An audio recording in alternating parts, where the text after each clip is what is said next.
Jaden has $1 bill, 1 quarter, and 2 pennies. How much money does he have? Jaden broke.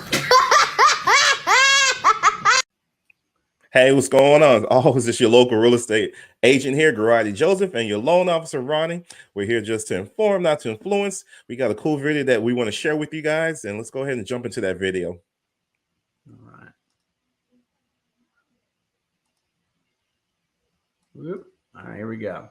Beautiful. 4 reasons that I invest in real estate. I want to protect capital. I do not want to lose money. Everybody in this room, you are losing money every day and you don't even know it. It's called the invisible tax, inflation. Number 2, you want cash flow. Your investments should pay you monthly. Now, if you're managing this property, you're earning income. You're not passive income. I don't want to be a manager. If it's easy to buy, it's going to be hard to get out of. Number 3, you want the big D, vitamin D, appreciation. You want this thing, this tax write-off. Number 4, dude, I want long-term appreciation. So that means I got to sell it. Now, appreciation doesn't come if you can't sell it. If you read my book, How to Create Wealth Investing in Real Estate, one of the things I look for is multiple buyers on my deal. I want to know who my exit is when I buy it. Yeah, it's a very informative video. Just mainly focus on the benefits of investing in real estate, from appreciation, depreciation, cash flow, and being able to stay on top of that ugly inflation. So and real estate does give you that benefit and that luxury to address all those things when you go into investing in real estate. And also, I know from a personal standpoint, when he talks about that depreciation, it is huge and crucial, where you're able to actually help reduce your tax liability the more properties you own, which is meaning less money that you're paying to the government. Even though you're cash flowing, you also can leverage the expenses that you have on those properties to help reduce your tax liabilities. And when you get appreciation, that's just icing on the cake, because when you take into consideration the payments that are being paid down by your tenant, as far as a mortgage, that's kind of what I call forced appreciation. But if you're able to get market appreciation, that's even gravy on top of what you're getting with the forced appreciation. So getting into real estate is not waiting, it's just doing it now if you're in a position to do so. Yeah, and kind of recap, this video is obviously talking investment purposes. Yeah. And I will say, I know, Garaudy, you've got a couple investment properties. I do too as well. And it's one of those get rich quick things, right? So everybody thinks, oh, real estate, I'm going to get into it. I'm going to make a bunch of money, maybe flipping housing people think about, right? But this is maybe a little bit another strategy, which I know, Garaudy, you and I both do. We kind of hold. We buy, we hold the property and, and rent it out. So, for instance, we've had a couple properties now for, over 10 years, and it's amazing.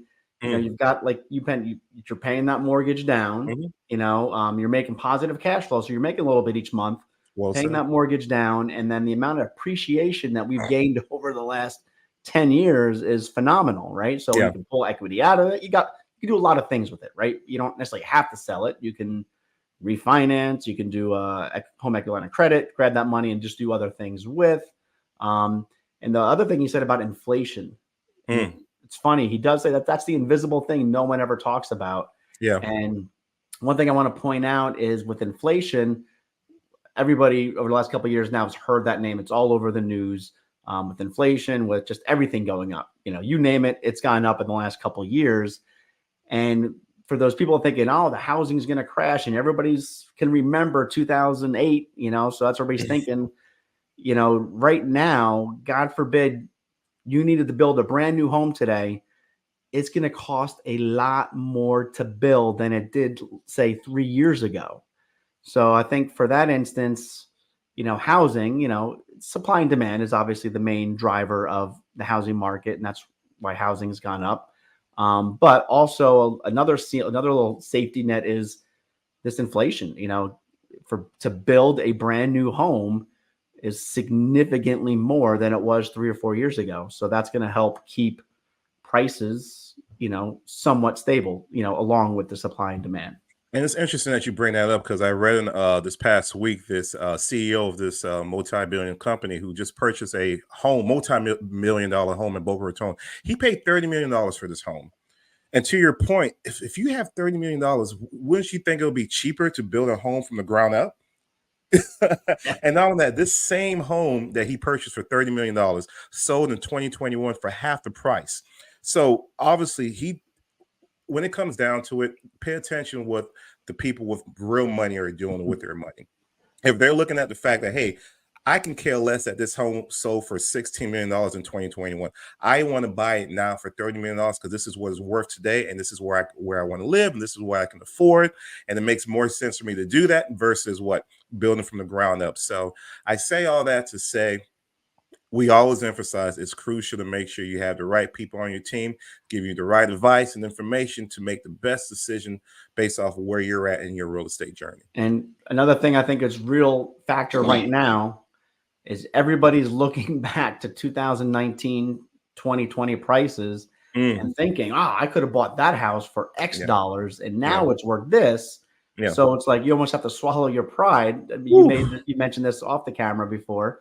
That, like, you know, a lot of people have a hard time doing that, right? Saying, crap, you know, like, I don't want to pay this much for this house because I know it was this much a couple years back. And I made that same mistake in the stock market. So I want to say, whatever it was, 15, 20 years ago, I took this, you know, learning how to do, you know, buy and sell stocks. And Apple at the time was $212, and I'll never forget. $212. I'm thinking, man, I missed the boat on Apple. I'm sitting there. My cousin actually bought it a couple years prior for, like, I forget the exact amount, but let's say $40 or $50. So I'm thinking he bought it for 40 or 50, and now it's at 212. I missed the boat. Now, obviously, we all know the story with Apple 15 years ago. I don't know how many times it split, whatever. But if you would have got in at 212 and not thinking, wow, looking back, I should have bought it then.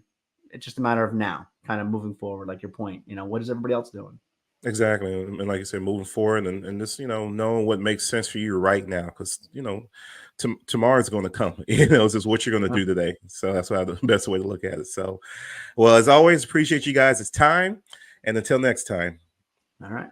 Take it easy.